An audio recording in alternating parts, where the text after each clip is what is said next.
welcome to my channel. Today's topic of discussion is browsing pressure from deer and gophers. We're in Monterey, California, and we have a Mediterranean climate, which lends us to believe that we can grow just about anything, which we can. We can grow everything from mangroves to cactuses, and everything in between. We can grow shrubs, trees, all of it. What we have a tendency to forget about until we've actually installed the plant is that we have browsing pressure from some very significant sources. We have slugs, snails, deer, gophers. Those are the main culprits. There's others, but those four are really hard on plants here in Monterey because they have a great environment to live in, and they don't have a lot of natural predators to stop them. Deer are highly athletic and can jump over 7 feet of height, and we're not allowed to build front fences higher than 4 feet or so, and our rear fences are typically only like 6 feet. So a deer can hop right from one to the other, house to house to house. So boing, boing, boing, snacks. Deer having snacks. Gophers are everywhere.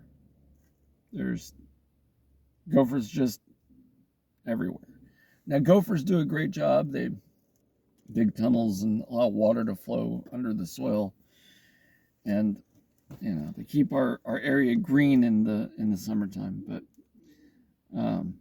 because water can flow through their tunnels. But we really don't want them eating our plants that we spend a lot of money on. And so to stop the gophers and the deer, we're going to focus on those two. There's a couple of techniques that we've found that work pretty good. Before installing a garden, using hardware cloth and putting hardware cloth that's 1/4 inch down everywhere. And 1/4 inch is, 1/4 inch square is a teeny tiny little square.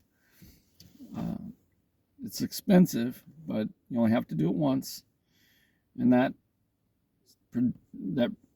fixes most of the gopher problems, predominantly. I mean, gophers can come out of the dirt and they can climb over your hardware cloth and they can go back in the dirt.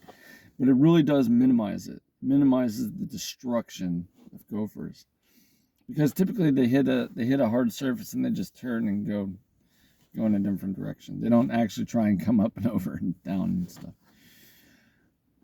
Deer, we've got a couple of good deterrents for them. We can use an electrified wire, and when it's not energized, and I repeat, not energized, we can put tabs of aluminum foil wrapped around the wire, and then we can put peanut butter on the aluminum foil, and then the deer come on, and when it is energized, they lick the peanut butter, get a shock on their tongue, and they leave. It doesn't kill the deer, doesn't really hurt the deer, but it shocks them, and they don't want to return to that experience.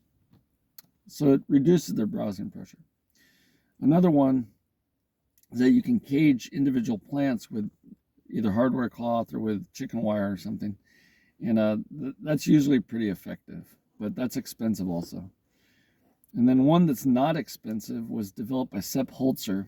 And Sepp Holzer is well known for this technique. And he cooks down a mixture of bone and meat and other materials. And he makes something that's, to the herbivores fairly obnoxious. And then he takes that paste that he's making, that's cooked down the bones and the meat and the gristle and stuff. He takes whatever that remainder is as a paste, and he puts it on the bark of the trees and the undersides of the sticks, the lateral branches of the trees, and it deters the deer from consuming the plant because they don't like the smell. And it's semi-permanent. And I've tried that before, and it actually works pretty good. I still have yet to try the electric wire fence. Nobody will let me do it, so I'm working on that one. But I want to try that one. I don't see that one as being a harm to the deer, and for sure the hardware cloth works. I've done that one before. I've protected whole houses by digging trenches around the houses and then installing the hardware cloth and backfilling it, and you can see the gopher hit it, turn, and go sideways. So that was effective.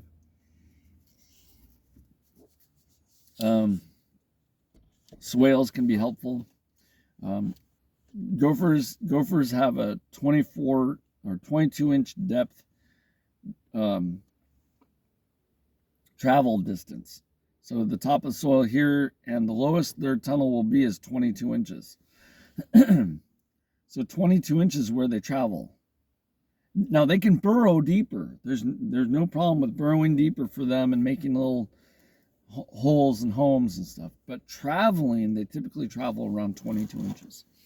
Well, hardware cloth that's 24 inches is 2 inches lower than their travel depth, and so they hit the hardware cloth, and they typically don't go under and they don't go over. They just turn and go sideways.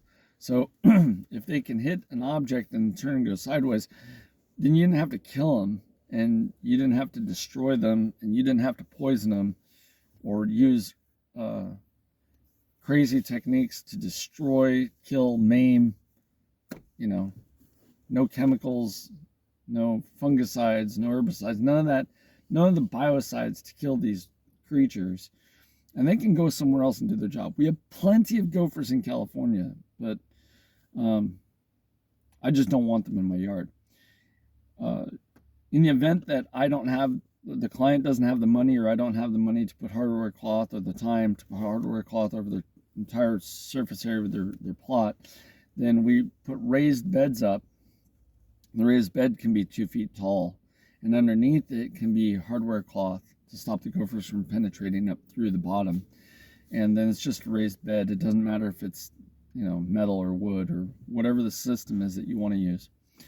But we definitely got to make sure the bottom is secured from predation. And then on top of the hardware cloth, to fill the raised bed, so that way we don't have to buy a bunch of soil, we usually put logs. And that's another technique from Sepp Holzer called hugel culture. And he would put in all his cuttings, and he didn't do it in this fashion. I'm modifying his technique for my use to fill a bed and make it better and more beneficial for me. He developed mounds that were like 5 feet tall, 6 feet tall, and his hugel culture had dead logs and stuff, and he didn't put them perfectly on contour. He had them slightly angled off of contour so they'd run water off and weren't trapping water and becoming a problem, because wood can lift. It's buoyant and it can lift, and the whole bottom of his system can blow out if it was trapping water like that. So he has them offset to not stop water, but to receive water, but not to stop the water, so it doesn't lift the system and move it down the hill. But he would use logs, sticks, branches, a bunch of material to build up the mound, and then he'd put a layer of dirt on top of all of that, and they'd grow in the dirt. And for him, that worked really good in his zone. For me, I'm not building a 5-foot mound of dirt. It's not worth it. But I'll make a 2-foot high box, and I'll fill the box with wood and wood chips and mulch and whatever I got, so that way I don't have to put that much soil in. And then eventually, over time, the wood becomes a sponge and a nutrient source for the plants above it, and they penetrate down into the wood and get drinks and nutrients and things. It's very cross-beneficial. But the second benefit of that, putting those logs and sticks and things, is that gophers don't go burrowing up through it. So if for some reason the hardware cloth got damaged, it hit logs, and they weren't going further. And again, it's above ground, so typically not what they're doing. Although they'll fill an electrical box or a water box, no problem, if they can get into it.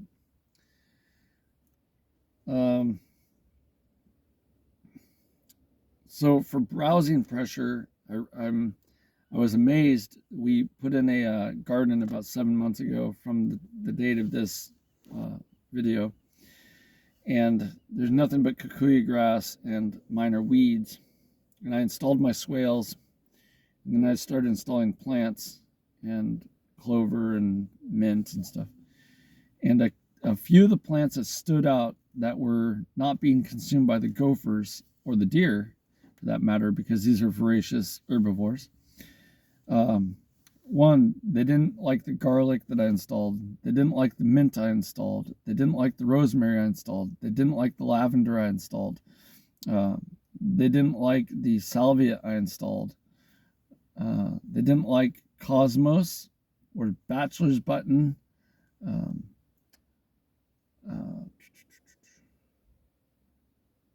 And they didn't like thyme or oregano, and they didn't like chamomile. That's 10 plants just off the top of my head that they didn't like. They ate just about everything else. We put in a lot of strawberries. I put in something like 40 strawberry plants, and I have like 5 left. I put in something like 20 or 30 periwinkle plants, and I have 0 left. None. I thought that one was going to take over, and it's not.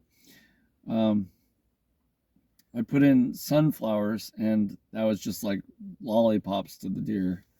I still got sunflowers, but they mostly just nommed them. I put out flax, and the birds and squirrels and stuff like the flax. And oh, peanuts? You thought you were going to put peanuts in your yard? You better have live peanuts that are already growing, because the blue jays have peanut x-ray vision. They know exactly where that peanut is. I went through this process where I would poke a hole. I'd water the whole area, make it super soupy. Take this peanut, poke a hole, cover myself so nobody could see what I was doing.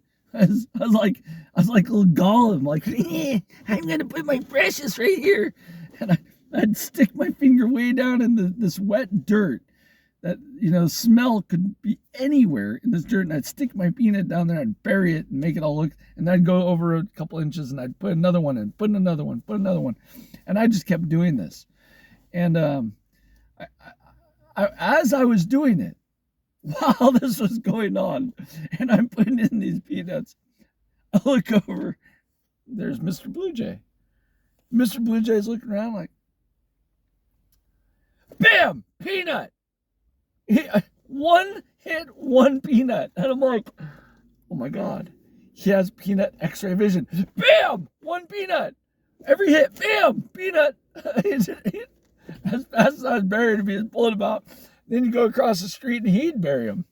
So hopefully they'll pop up across the street. But that was hilarious. One hit, one peanut. Like, never missed. And then the squirrels love peanuts. So any peanut that was on the ground, randomly scattered, because I just threw some out there too. The squirrels like, woohoo! Gonna have peanuts and sunflower seeds. We got fat squirrels. Gotta say, we got some fat squirrels now. Pudgy squirrels for the winter. And then I put out flaxseed, and the doves. Oh, the doves. The doves love flaxseed. They just came in like, hey, bring the family. We got snacks. They love the flaxseed. They just ate that up. So who knows if I'll get flax. I put in lentils and beans and peas and stuff, and a lot of that got consumed even after growth. The deer came along and thought the lentils were tasty and ate the greenery of the lentils. It was an interesting experiment. The clover survived, even though it was predated on by the herbivores. It did survive, and it's still maintained a hold there. We put in calendula. Calendula got eaten. We put in rock rose, and rock rose is completely ignored. We put in quite a few plants, and the lavenders and the sages and the salvias are ignored. Like, Deer and gophers don't want those. The rosemary, totally ignored. So I used the rosemary as a guild plant with my lemon tree that they love. And now the rosemary is growing up around the lemon tree, protecting the lemon tree from the herbivore, which I thought was pretty cool. It's not a perfect system, but it's definitely protecting that lemon tree because the deer don't eat the rosemary, but they sure do want to snack on that lemon tree. Anyway, so there's some interesting stuff concerning browsing pressure from deer and gophers. And if you have any interest in sharing your experiences, leave a comment below. And if you like this kind of content, give a thumbs up. And if you really like it, subscribe. And if you really, really, really like it, share it with a friend. If you really, really, really, really, really like it, make your own videos and share them with me, because I want to see what you're doing. Have a great day.